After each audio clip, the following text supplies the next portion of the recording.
Hi, I am Grace Grella, and I'm excited about this Hay House submission because it is my mission I've decided to accept to give everyone positive information about their lives. I went through 3 near-death experiences to live to tell this story, and it's a positive one about my path being a part of your journey. Renowned psychic Grace Grella joins us. Latoya, first of all, do you go to psychics? Do I go to psychics? Yeah, just for fun or anytime? Well, I believe in certain psychics. There was something to do in France. Were you going to get involved in some sort of stage production in Paris? Has anyone discussed this with you as of yet? Sort of, slightly, it's been discussed. Okay, well, I get a very positive feeling about that. I felt that there was something to do on a business level, that you were going to get involved with fashion, either starting your own fashion line or getting involved in clothing on some level. Latoya has said yes to numerous offers recently, agreed to put her name on clothes, makeup, and perfume.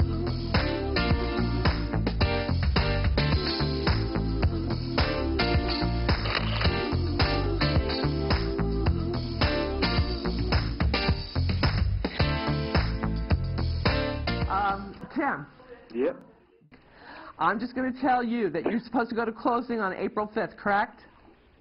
By April 5th? That was the plan, yes. Okay, you get in your house, you're going to have this closing. I promise you, this is like, it's going to be God's birthday present. Happy birthday to you. It's going through. You're getting the house. All right, Tim? Okay. Appreciate it. Thanks a lot. Keep the faith, honey. Have a good one, Grace. All right, you too, Tim. Bye. Thanks for calling in.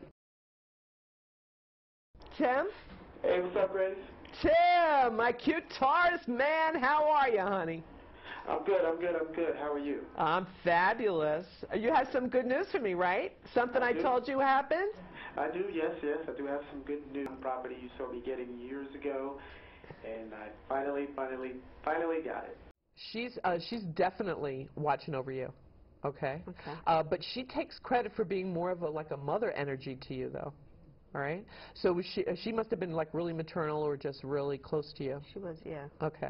And who gave you the sweaters? Did she knit you sweaters or give you sweaters? She did. Well, she knit, yeah. Yeah, she did. Okay. And there was a special one. You still have it, she said, but you don't wear it anymore. You keep it because it's sentimental. Mm-hmm. How would I know that? So she's giving you information that only you know, and that is connective between you and she. Applaud that. She's got people calling from California. That's like huge, 3 hours difference. It's not live.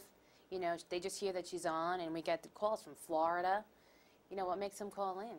She's the real deal, you know, and people just need to have some kind of piece of that connection. I was directing a show a few years ago, a while ago, and this one story caught me, and I started crying, and I forgot to direct it after this. On my show, I had this woman, she had lost her son. He was a special needs boy, and so he only lived to the age of 13.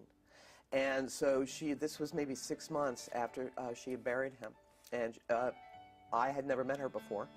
She was talking to this woman, and she was picking up something. So she was on camera with me, and I was doing this document, and I was giving her information, doing my Western Union thing, and I said, I keep hearing a Kermit the Frog song. What's up with the frogs, with your son?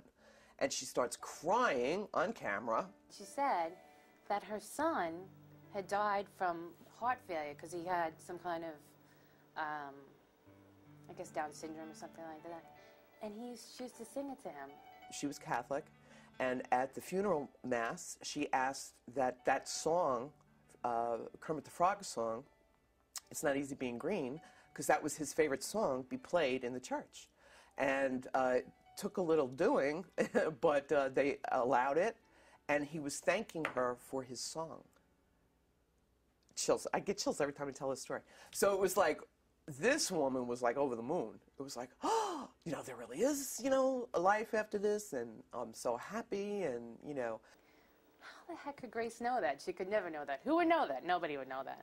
But she knew that, and that was like one of the biggest moments. I always talk about that. It was like, she started singing it, and the woman was crying. It was like the biggest moment that I've seen on there. And that's when I knew it was a real deal. And that was like, you know, in the beginning, when I first started working here. But she does all that stuff. She'll say like, why do I smell Jacquard? And it'll be like the husband that passed away used to wear Jacquard. She picks up all these odd things, you know, Jacquard, where would you get Jacquard from? And stuff like that. So, but that was the biggest one that has always stuck with me, emotionally, you know. It was a good one. I am so excited to put this submission into Hay House because I know Hay House and I, we are on the same page.